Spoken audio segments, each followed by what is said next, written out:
खुली किताब है, लेकिन उनकी किताब में मौजूद हर अध्याय में मां हीराबा की छाप है। बहुत कम लोगों को पता है कि नरेंद्र मोदी के चौंकाने वाले और कड़े फैसलों के पीछे उनकी मां से मिली प्रेरणा होती है। मोदी अगर वंशवाद पर प्रहार करते हैं, वो अगर भ्रष्टाचार को खत्म करने निकलते हैं, तो इसके पीछे बचपन में मां से मिली सीख है। चाहे गुर्बत वाला अतीत हो या फिर वर्तमान, हीराबा सदैव एक जैसी रही। चाय बेचने से नरेंद्र मोदी का सफर शुरू हुआ और दुनिया के सबसे बड़े लोकतंत्र के मुखिया बने। जिंदगी के इस सफर में मोदी अपनी हर कामयाबी को मां के साथ साझा करते दिखे।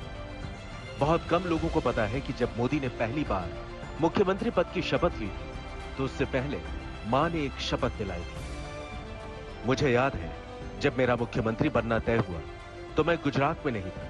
एयरपोर्ट से मैं सीधे मां से मिलने गया। खुशी से भरी हुई मां का पहला सवाल यही था कि क्या तुम अब यही रहा करोगे? मां मेरा उत्तर जानती थी। फिर मुझसे बोली, मुझे सरकार में तुम्हारा काम तो समझ नहीं आता, लेकिन मैं बस यही चाहती हूं कि तुम कभी रिश्वत नहीं लेना। जिंदगी में संघर्षों को सफलता की सीढ़ी बना लेना, यही शिक्षा हीराबा ने बचपन से मोदी को दी थी। यकीन मानिए, नरेंद्र मोदी की सोच जिन उसूलों पर टिकी है, वो उसूलों की नींव से इमारत तक मां हीराबा से मिले संस्कारों पर टिकी है। बेटा मुख्यमंत्री बना, बेटा प्रधानमंत्री बन गया, लेकिन हीराबा ने अपनी सादगी नहीं छोड़ी। जीते जी अपना सारा काम खुद करती रही। मोदी अपनी मां को याद करते हुए बताते हैं, मां के नाम आज भी कोई संपत्ति नहीं है। मैंने उनके शहर नहीं देखा, उन्हें सोने गहने का कोई मोह नहीं है।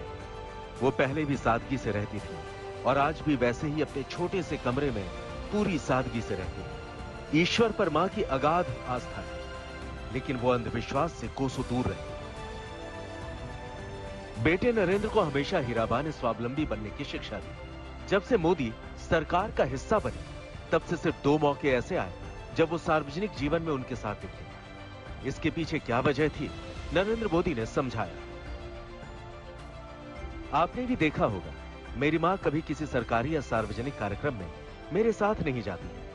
अब तक 2 बार ही ऐसा हुआ है जब वो मेरे किसी सार्वजनिक कार्यक्रम में मेरे साथ आई। एक बार मैं जब एकता यात्रा के बाद श्रीनगर के लाल चौक पर तिरंगा फहराकर लौटा था, तो अहमदाबाद में हुए नागरिक सम्मान कार्यक्रम में मां ने मंच पर आकर मेरा टीका किया।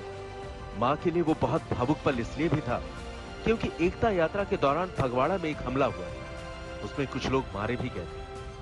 दूसरी बार वो सार्वजनिक तौर पर मेरे साथ तब आई थी जब मैंने पहली बार मुख्यमंत्री के रूप में शपथ ली थी। 20 साल पहले का वो शपथ ग्रहण ही आखिरी समारोह है जब मां सार्वजनिक रूप से मेरे साथ कहीं उपस्थित रही। इसके बाद वो कभी किसी कार्यक्रम नहीं। नरेंद्र मोदी पर हीराबा का अटूट विश्वास रहा। पिता के गुजर जाने के बाद नरेंद्र मोदी भी हमेशा मां का ख्याल रखते। भले ही वो भाई के घर पर रहती, मोदी हमेशा संपर्क में रहते। मां ने ही मोदी को सिखाया था कि परिवार और सरकार अलग अलग दुनिया, लिहाजा दोनों के बीच नहीं चाहिए।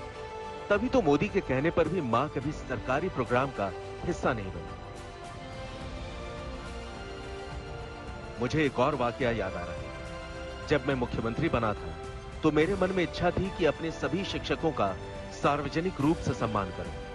इसलिए मैंने मां से भी कहा था कि आप भी मंच पर आइएगा, लेकिन उन्होंने कहा कि देख भाई, मैं तो निमित्त मात्र हूं। तुम्हारा मेरी कोख से जन्म लेना लिखा हुआ था, तुम्हें मैंने नहीं भगवान